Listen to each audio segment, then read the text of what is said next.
ಎಲ್ಲರಿಗೂ ನಮಸ್ಕಾರ. ನಾನು ಇವತ್ತು ಮನೆಯಲ್ಲೇ ಶಂಕರಪಾಳಿ ಯಾವ ಥರ ಮಾಡೋದು ಅಂತ ಹೇಳಿ ತೋರಿಸ್ಕೊಡ್ತಾ ಇದ್ದೀನಿ. ಬೇಕಾಗುವಂಥ ಸಾಮಗ್ರಿಗಳು ಒಂದು ಚಿಟಿಕೆ ಉಪ್ಪು ಮತ್ತು ಸಕ್ಕರೆ ಮತ್ತು ಏಲಕ್ಕಿ ಹಾಕಿ ಪುಡಿ ಮಾಡಿದಂಥ ಒಂದು ಚಮಚೆ ಇಟ್ಕೊಂಡಿದ್ದೀನಿ ಮತ್ತು ಅರ್ಧ ಕಪ್ಪು ಸಕ್ಕರೆ, ಪುಡಿ ಮಾಡಿದಂಥ ಸಕ್ಕರೆ ಮತ್ತು 2 ಕಪ್ಪು ಮೈದಾ ಹಿಟ್ಟನ್ನು ತಗೊಂಡಿನಿ. 2 ಕಪ್ ಮೈದಾ ಹಿಟ್ಟು ನಾವು ತೊಗೊಂಡಾಗ ಅದಕ್ಕೆ ಅರ್ಧ ಕಪ್ಪು ಸಕ್ಕರೆ ಸಾಕಾಗುತ್ತೆ ಅಂತ ಹೇಳ್ಬೋದು. ಮತ್ತು ಅದೇ ಅರ್ಧ ಕಪ್ ಹಾಲು ತೊಗೊಂಡೀನಿ. ಆಮೇಲೆ ಒಂದು 2 ಸ್ಪೂನ್ ಆಗುವಷ್ಟು ತುಪ್ಪವನ್ನು ಕೂಡ ನಾನು ಕಾಸಿಟ್ಕೊಂಡಿದ್ದೀನಿ. ಇದು ಬಿಸಿ ಇರಬೇಕು. ಇಷ್ಟು ಎಲ್ಲ ಬೇಕಾಗುವಂಥ ಸಾಮಗ್ರಿಗಳು. ಇವಾಗ ಒಂದು ಪಾತ್ರೆಯನ್ನು ತೆಗೆದುಕೊಂಡು ಅದಕ್ಕೆ 2 ಕಪ್ ಏನು ಮೈದಾ ಹಿಟ್ಟು ತೊಗೊಂಡಿದ್ದಲ್ಲ ಅದನ್ನು ಹಾಕ್ತಾಯಿದ್ದೀನಿ. ಇಲ್ಲಿ ನೀವು 2 ಕಪ್ ಮೈದಾ ಹಿಟ್ಟಿಗೆ ಅರ್ಧ ಕಪ್ಪು ಸಕ್ಕರೆ ಸಾಕಾಗುತ್ತೆ ಅಂತ ಹೇಳ್ಬೋದು. ಇಲ್ಲ ನಿಮ್ಗೆ ಜಾಸ್ತಿ ಸ್ವೀಟ್ ಬೇಕಂದ್ರೆ ನೀವು ಜಾಸ್ತಿ ಕೂಡ ಹಾಕೋಬೋದು. ಆದರೆ ಇಲ್ಲಿ 2 ಕಪ್ ಮೈದಾ ಹಿಟ್ಟಿಗೆ ಇದು ಅರ್ಧ ಕಪ್ ಸಕ್ಕರೆ ಕರೆಕ್ಟ್ ಆಗುತ್ತೆ ಅಂತ ಹೇಳ್ಬೋದು. ನಿಮಗೆ ಕಡಿಮೆ ಬೇಕಾದರೂ ಹಾಕೋಬೋದು ಅಥವಾ ಜಾಸ್ತಿ ಬೇಕಾದರೂ ಹಾಕೋಬೋದು.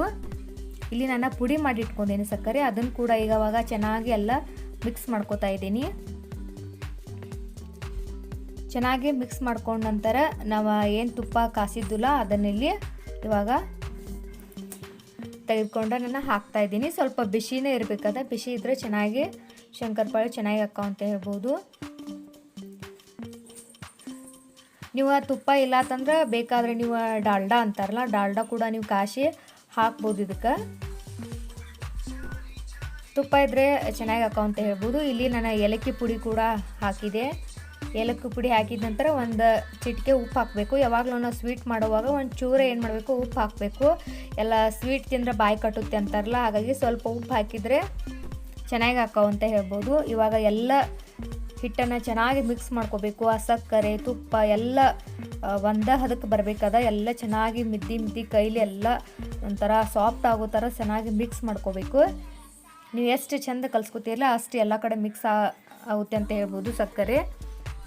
ಇವಾಗ ಹಾಲು ತೊಗೊಂಡೇನಿ ನಾನು, ಅರ್ಧ ಕಪ್ ಏನು ಹಾಲು ತೊಗೊಂಡೇನಿಲ್ಲ, ಸ್ವಲ್ಪ ಹಾಕ್ಕೊಂಡು ಇಲ್ಲಿ ನಾನು ಚೆನ್ನಾಗಿ ಮಿಕ್ಸ್ ಮಾಡಿಕೊಂಡು ಚೆನ್ನಾಗಿ ಹಿಟ್ಟನ್ನು ನಾದ್ಕೋತಾ ಇದ್ದೀನಿ.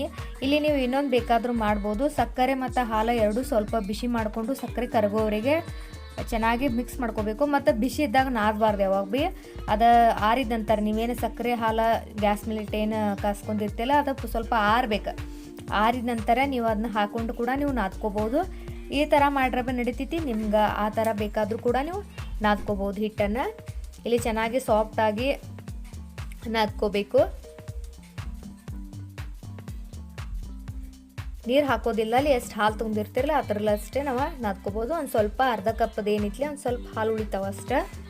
ನೋಡಿರಿ ಇಲ್ಲಿ ಚೆನ್ನಾಗಿ ನಾವು ಈ ಥರ ನೋಡಿರಿ ಹಿಟ್ಟೆಲ್ಲ ಸಾಫ್ಟ್ ಆಗಬೇಕದ. ನೋಡಿರಿ ಈ ಥರ ಸಾಫ್ಟ್ ಆಗಬೇಕು.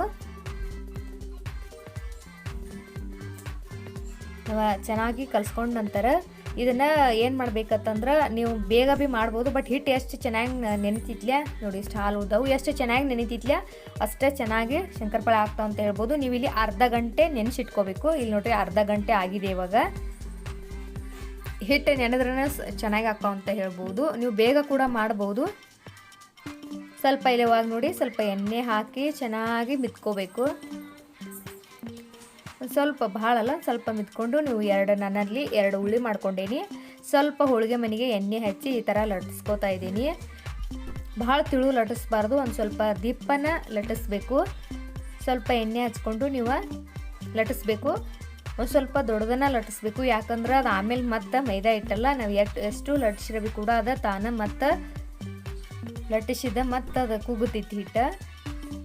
ಅಂದರೆ ನಾವು ಲಟ್ಟಿಸಿದ್ದದು ಮತ್ತು ಕಮ್ಮಿ ಆಗ್ತೈತಿ. ನೋಡಿರಿ ಈ ಥರ ಸಾಫ್ಟಾಗಿ ನೀವು ಲಟ್ಸ್ಕೋಬೇಕು. ನಿಮ್ಗೆ ಯಾವ ಥರ ಆಕಾರ ಬೇಕೋ ಆ ಥರ ನೀವು ಲಟ್ಸ್ಕೋಬೋದು.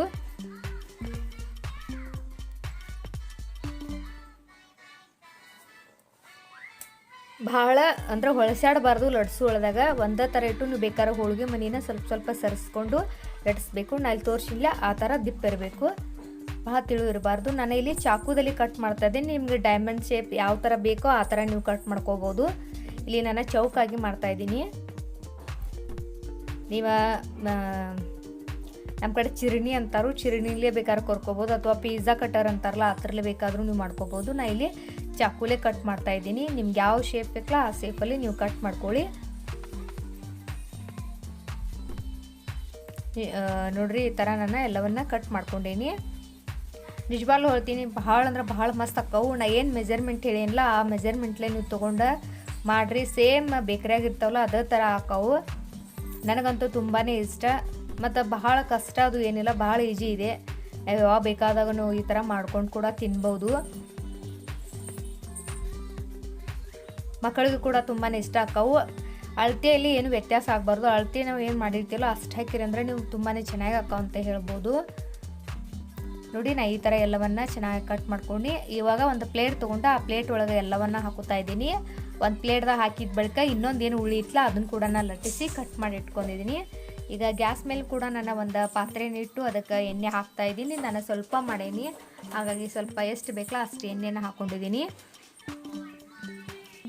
ಇವಾಗ ಎಣ್ಣೆ ಚೆನ್ನಾಗಿ ಕಾದಿದೆ. ಚೆನ್ನಾಗಿ ಕಾದ ನಂತರ ನಾವೇನು ಪ್ಲೇಟ್ದಾಗೆಲ್ಲ ಕಟ್ ಮಾಡಿ ಇಟ್ಕೊಂಡಿದ್ವಲ್ಲ ಅವನ್ನೆಲ್ಲ ಹಾಕ್ಬೋದು.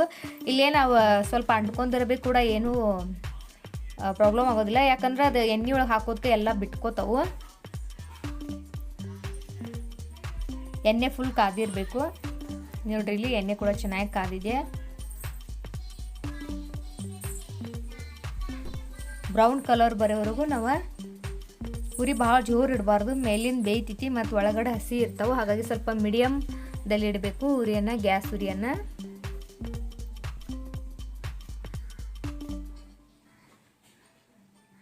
ನಾನು ಮೊದಲು ಎಣ್ಣೆ ಚೆನ್ನಾಗಿ ಕಾದಿತ್ತಲ್ಲ, ಹಾಗಾಗಿ ಮೊದಲು ಸ್ಟಾರ್ಟಿಂಗ್ ಹಾಕಿದ್ದು ಆವಾಗಲೇನು ಫ್ರೈ ಆಗ್ಯಾವ. ಅದನ್ನ ನಾನು ಇಲ್ಲಿ ತೆಕ್ಕೋತಾ ಇದ್ದೀನಿ. ನೀವು ನೋಡ್ಬೋದು ಡುಮ್ ಡುಮ್ ಥರ, ಅಂದ್ರೆ ನಮ್ಮ ಕಡೆ ಹೆಂಗಂತಾರೆ ಅಂದ್ರೆ ಉಬ್ಬಾಕತ್ತಾವ. ನೀವು ನೋಡ್ಬೋದು ಫುಲ್ಲು ಸಾಫ್ಟಾಗಿ ಬರ್ತಾವೆ ಇವು. ನೋಡಿರಿ ಕಲರ್ ಕೂಡ ಬ್ರೌನ್ ಕಲರ್ ಬಂದೈತಿ. ಈಗ ಚೆನ್ನಾಗಿ ಬೇದವು ಎಣ್ಣೆಲಿ. ನೋಡಿರಿ ಈ ಥರ ಬಂದವು. ನೀವು ಬೇಕಾದ್ರೆ ಒಂದನ್ನು ತೋರಿಸ್ತೀನಿ, ನೋಡ್ಬೋದು. ನಿಮ್ಗೆ ಇಷ್ಟ ಆಯ್ತಾ ನೀವು ಕೂಡ ಟ್ರೈ ಮಾಡಿ. ಇಷ್ಟ ಆದರೆ ಪ್ಲೀಸ್ ಲೈಕ್ ಮಾಡಿ, ಒಂದು ಸಬ್ಸ್ಕ್ರೈಬ್ ಮಾಡಿ ಕೇಳ್ಕೊತೀನಿ. ಎಲ್ಲರಿಗೂ ಬಾಯ್ ಬಾಯ್.